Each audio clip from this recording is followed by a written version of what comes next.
en direct du congrès de l'UNIS, toujours au CID de Deauville, un temps magnifique, beaucoup de soleil.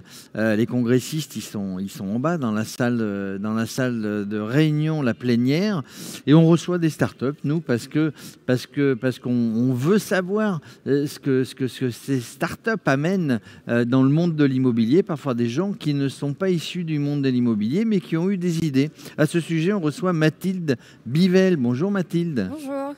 De la société Filzi. C'est une société qui existe depuis très peu de temps. Vous êtes la régionale de l'étape, puisque vous êtes basé au Havre, en Normandie, pas très loin d'ici. Vous êtes 3 associés et vous avez eu l'idée de créer cette société Filzi. C'est quoi Filzi ? Alors Filzi, c'est une société qui répond à une question que tous les futurs acquéreurs se posent. Est-ce que ce logement est bruyant ? Alors notre constat, c'est que quand on va visiter un logement, 20 minutes de visite, ça ne suffit pas à se faire une idée de ce qui se passe réellement à l'intérieur.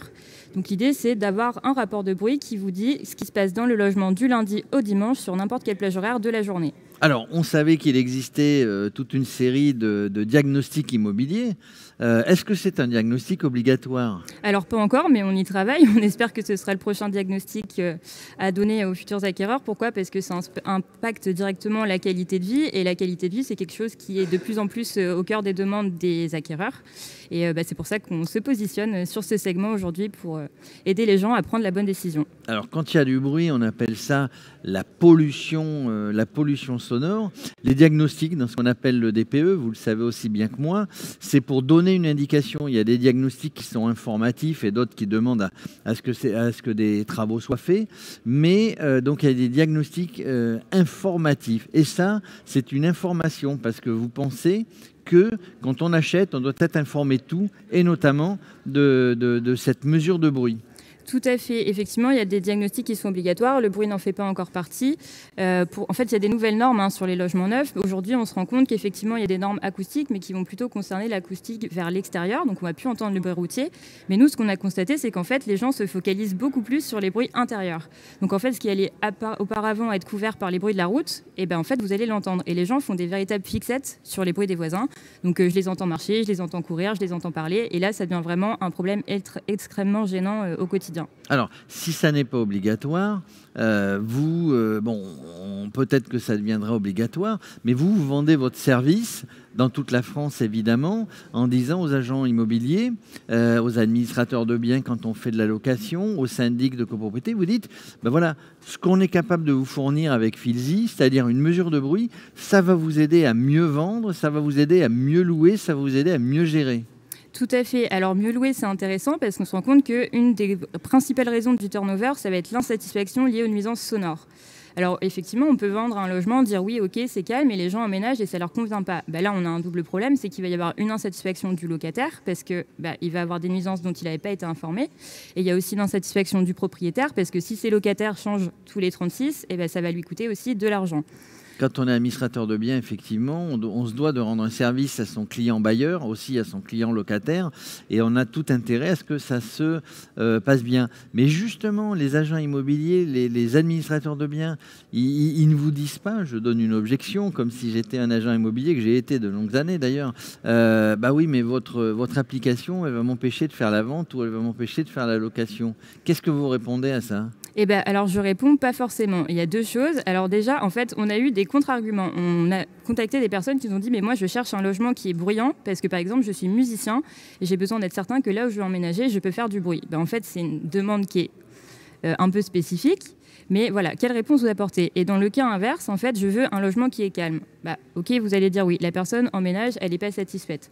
Déjà, c'est un problème parce que c'est un problème de confiance envers l'agent immobilier. Et deuxièmement, en fait, ce qu'on se rend compte, c'est que cette notion de bruit, notamment dans l'estimation du bien, elle va avoir une réelle importance. Donc un bien qui est calme, en fait, il va être vendu plus cher. Effectivement, un bien qui est bruyant, peut-être que les gens vont tenter de négocier parce qu'ils savent que c'est bruyant. Mais là, en fait, il y a une mission de service aussi des agents immobiliers et des propriétaires, c'est de proposer des solutions. Et le fait de savoir qu'il y a un problème, de proposer des solutions, ça vous permet aussi d'encadrer en fait cette négociation. Parce que si je dis juste c'est bruyant, je vais vous dire ok, moi bruyant, je pense que c'est 20 000 € en moins. Mais peut-être que les travaux pour que ce soit moins, ça n'en coûte que 5 000, et là vous pouvez encadrer cette négociation. Et là, ça devient vraiment un argument intéressant. Alors, Mathilde, comment vous est venue l'idée? Je répète, vous êtes 3 associés. Vous ne venez pas du monde de l'immobilier d'ailleurs. Hein, donc, d'ailleurs, il y a beaucoup de choses hein, dans les startups et dans tout ce qui s'est passé, dans la révolution, on va dire, numérique et digitale.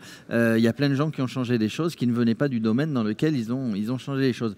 Comment vous est venue cette idée de créer une mesure de bruit? Alors l'idée, elle est venue pendant le confinement. Alors il n'y avait pas de bruit.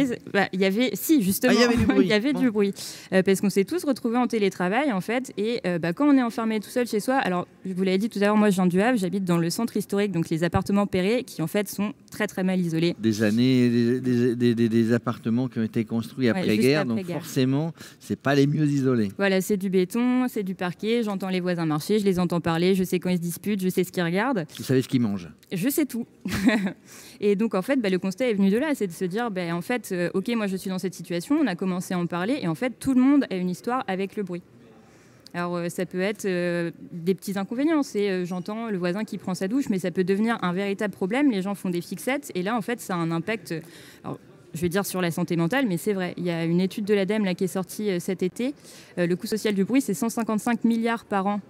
Incombé à l'État, donc je vous laisse imaginer qu'il y a encore pas mal de travail à faire. Donc voilà, alors vous n'allez pas faire 155 milliards de chiffre d'affaires en allant vendre ça aux agences, ça serait trop beau. Vous êtes membre de l'UNIS depuis peu? Tout à fait. Donc vous avez été démarché l'UNIS en disant voilà, administrateur de biens, agent immobilier, syndic, on a quelque chose pour vous. Et ils ont tout de suite adhéré. Ben oui, parce qu'en fait, on a la spécificité quand même d'être sur un credo qui n'est pas courant. En fait, on ne va pas apporter un service tel que de la prise de rendez-vous ou quelque chose qui soit directement palpable. En fait, on apporte un nouveau critère. C'est vraiment ce qu'on souhaite faire, c'est de faire du bruit un critère à part entière de la recherche immobilière, parce qu'il y a un problème qui est identifié. On a une solution pour apporter de la satisfaction. Donc aujourd'hui, évidemment, l'UNIS est un partenaire qui comprend tout à fait ce positionnement. Ah oui, l'UNIS est là pour apporter des services à ses adhérents et ça en fait partie, même si ça n'est pas obligatoire.